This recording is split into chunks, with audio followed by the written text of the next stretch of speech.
Nous sommes en l'an 4000 avant la bataille de Yavin. Cela fait maintenant plusieurs milliers d'années que les ancêtres des Mandaloriens, les Tongs, ont été vaincus sur Coruscant par leurs rivaux, les Ailes. Après cette défaite, les Tongs se sont repliés dans la bordure extérieure et plus précisément sur Rhûn avant de conquérir leur nouveau fief, la planète Mandalore, qu'ils nommèrent ainsi en l'honneur de leur propre chef. Les Tongs sont ainsi devenus les Mandaloriens ou plutôt les Mandoades dans leur propre dialecte. Ce peuple s'est ensuite divisé en de multiples clans différents, mais ceux-ci répondaient tous à l'appel de leur leader, le Mandalore, lorsque celui-ci les convoquait. De par leur nature et leur culture, les Mandaloriens n'ont pas tardé à jeter des regards envieux sur leur système voisin, lançant de multiples croisades ayant pour objectif d'agrandir leur territoire, leur puissance et leur gloire. Lors de ces longues campagnes de guerre, les Mandaloriens ont pris le nom de croisés, et au cours de leurs nombreux périples, ont annihilé plusieurs dizaines d'espèces différentes. Puis nous arrivons enfin à la date que nous évoquions en début de vidéo. Aux alentours de l'an 4000, les Mandaloriens répondent de nouveau à l'appel de leur leader, Mandalore l'Indomptable. Celui-ci projette de lancer une nouvelle croisade. Ils s'attaquent dans un premier temps à la planète Basilisque, sur laquelle ils anéantissent les habitants locaux et récupèrent au passage de puissantes machines de guerre qui feront leur renommée à l'avenir. Ayant soif de conquête, l'Indomptable fait le pari osé de convoquer le Jedi déchu Ulic Qel-Droma dans un duel à mort. Si l'ancien Jedi l'emporte, l'armée mandalorienne devra répondre à ses ordres, mais dans le cas contraire, les Mandaloriens s'empareront du riche système de l'impératrice Theta. Un duel s'organise donc au milieu des plaines d'Arkool de la planète Kuar.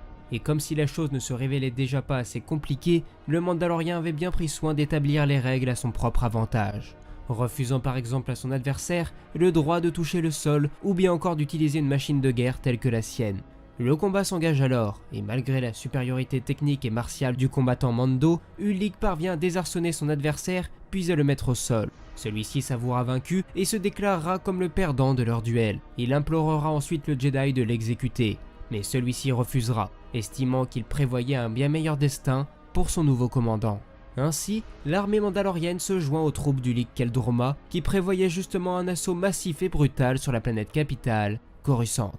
Mais avant cela, la nouvelle armée Sith sous le commandement d'Ulic lance un premier raid sur la planète Forost. Et grâce aux illusions causées grâce à la force, la flotte peut s'approcher suffisamment des chantiers navals, ce qui permet aux croisés de débarquer et de s'emparer de la station. Ulic repart ainsi victorieux après s'être emparé de près de 300 croiseurs normalement destinés à la flotte de la République. Après cela, Ulic fera part à Exar Kun de son intention d'envahir Coruscant, ce à quoi ce dernier tentera de lui expliquer qu'il est encore trop tôt pour s'en prendre à la capitale. Mais poussé par son orgueil et son honneur, l'Indomptable rejoindra le parti d'Ulic en estimant qu'une fois leurs talents conjugués, rien ne pourrait les arrêter. C'est ainsi que quelques jours plus tard seulement, l'assaut est lancé. L'immense flotte d'Ulic s'abat sur la capitale. Mandalore et ses troupes sont chargés d'assiéger les principaux points de défense de la planète, et malgré l'effet de surprise qui leur permet de prendre l'ascendant sur leurs adversaires, l'arrivée de nouveaux chevaliers Jedi sur le champ de bataille permet aux troupes républicaines de se reprendre et de stopper l'avancée ennemie. Mandalore et Qel-Droma parvinrent ensuite à se rendre dans l'un des principaux centres de commandement de l'armée adverse. Sur place, Ulic tenta de manipuler le général républicain afin qu'il donne l'ordre de retirer sa flotte. Mais malheureusement celui-ci résiste et refuse. C'est alors qu'il se préparait à l'éliminer qu'Ulic est interrompu par l'arrivée in extremis des Jedi menée par le maître Vodosios Gbas. La situation étant désormais en train de se renverser, Alima, l'amante d'Ulic, donne l'ordre aux troupes de se retirer. L'occasion pour elle de sauver son armée, mais également de s'attribuer le titre de commandant à la place de Qel-Droma. Cependant, Mandalore l'Indomptable, qui ne se trouvait plus à cet instant aux côtés d'Ulic, refusa dans un premier temps de battre en retraite, estimant que le combat n'était pas encore perdu. Alima le trompa alors en lui expliquant qu'Ulic avait été tué, et que ce repli général était son dernier commandement afin de préserver leurs forces. Le Mandalore, convaincu par cette réponse, sonna alors la retraite. Tandis qu'Ulic était emprisonné, Mandalore et ses troupes poursuivirent leur raid, remportant plusieurs victoires importantes sur Tispias, Abron ou bien encore sur Contrum, et ce malgré un léger revers sur Iridonia. Mais finalement, c'est sur Onderon que se déroula la bataille finale de ce conflit.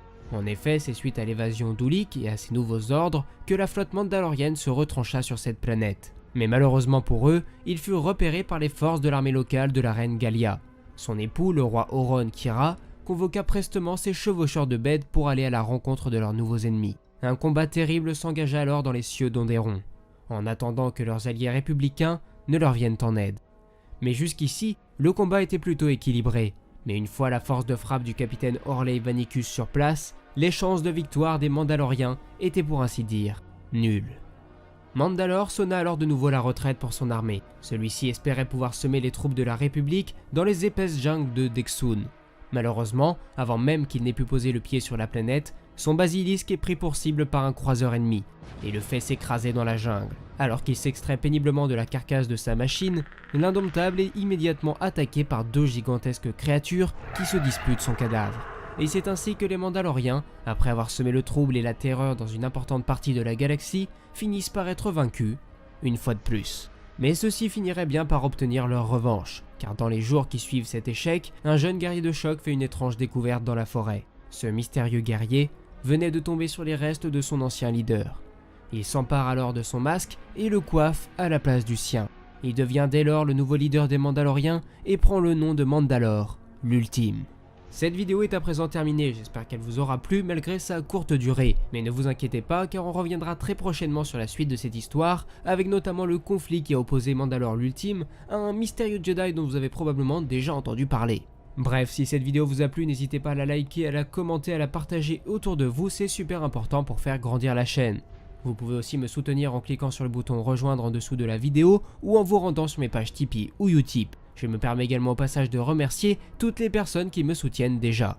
Je vous invite également à me rejoindre sur mes divers réseaux sociaux, tous les liens sont là encore dans la description. Et enfin moi il ne me reste plus qu'à vous dire à la prochaine, c'était Absolute et que la force soit avec vous, ciao.